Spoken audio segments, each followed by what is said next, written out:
Ma'rifah. Bismillahirrahmanirrahim. So now let us discuss about the definition and how the Murabaha Sukuk is defined. Right? Let's first go to the definition. So the word Murabaha is derived from the word rib, denoting profit or gain. And Murabaha is basically selling a commodity as per the purchasing price with a defined and agreed profit markup.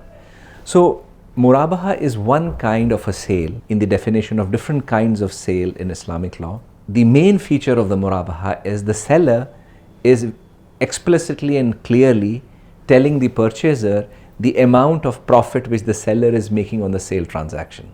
That is the main difference. So meaning to say, if I am a seller and you are a purchaser and I am selling you a good or a commodity for $100 and I am making a profit of $5 on it, so it is important for me, if I am calling this sale transaction as Murabaha, to tell you that I am making 5% profit in this sale transaction.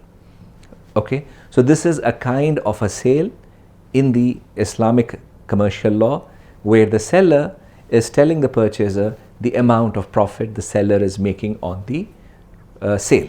In terms of whether the repayment of the purchase price is done immediately or deferred, that is not the main feature of the Murabaha, but generally the payment is done deferred. That is not the main feature of the Murabaha. So as I said, the main feature of the Murabaha is that explicitly making the profit known to the purchaser. Now let us discuss about the Murabaha Sukuk, right?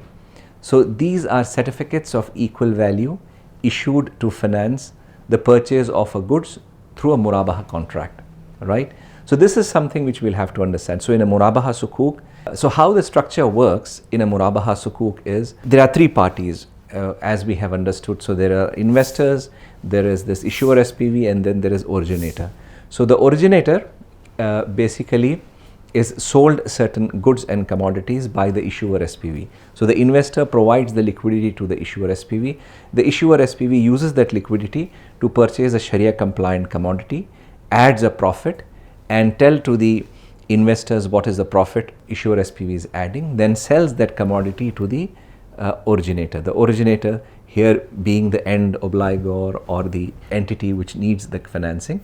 They will again sell that commodity into the market, get the liquidity, and then based on the payment agreement, the payment are made back to the issuer SPV, and from the issuer SPV, it is made back to the investors. One of the important features of Murabaha is that because there is a debt which is created, the Murabaha certificates are backed by a debt obligation, a payment obligation.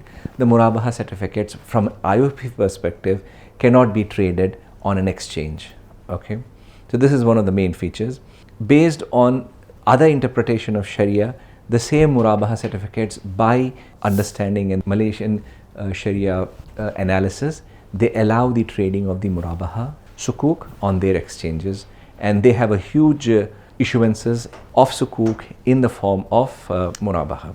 The Murabaha investors in the Murabaha Sukuk are given periodic distribution from the profit which is generated from the Murabaha Sukuk structure. So this is how the Murabaha Sukuk works, and as I said, some of the key features are, number one, of course, the commodity which is bought and sold should be Sharia compliant.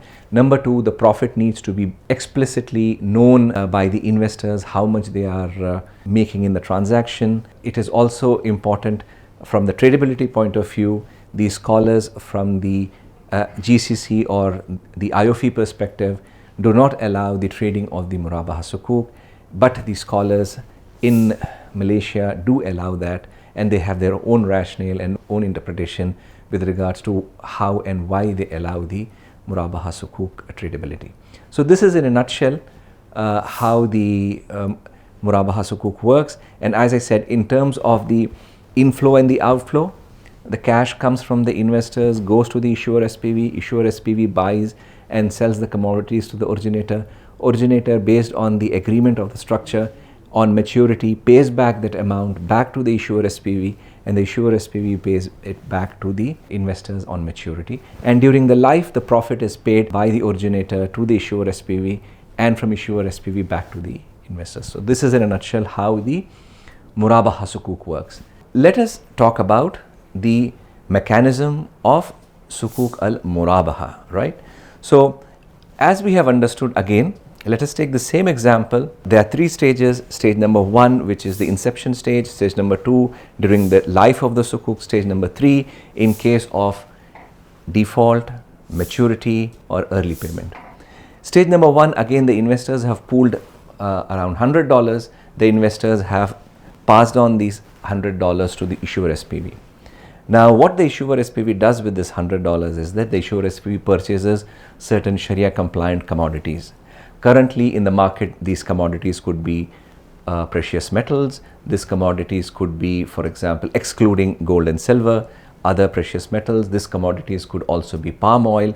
Sometimes some institutions are using any other Sharia compliant commodity could be used to create this murabaha between the issuer SPV and the obligor. So the issuer SPV, what it does is that purchases the commodity for $100, add a profit of $5 to it, so it has become 105. The issuer SPV sells this to the obligor. So now the obligor is obligated to pay 105 at the end of 5 years. And at the same time, the obligor, because it doesn't require that commodities, the obligor sells that commodities back into the market and gets the liquidity. So there is a liquidity of $100 with the obligor. The obligor is obligated to pay the profit portion. In this case, it was $5. So every 6 months it pays $2.5 for the term of 5 years.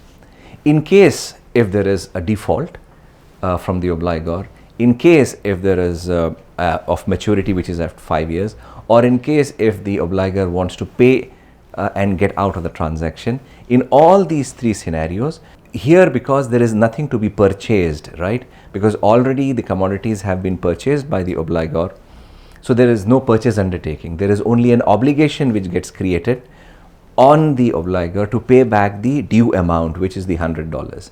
So either in case of maturity, default, or early payment, the obligation on the obligor is to pay back the $100.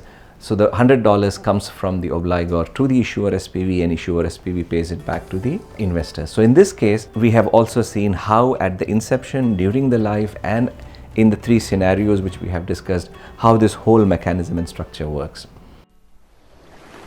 معرفة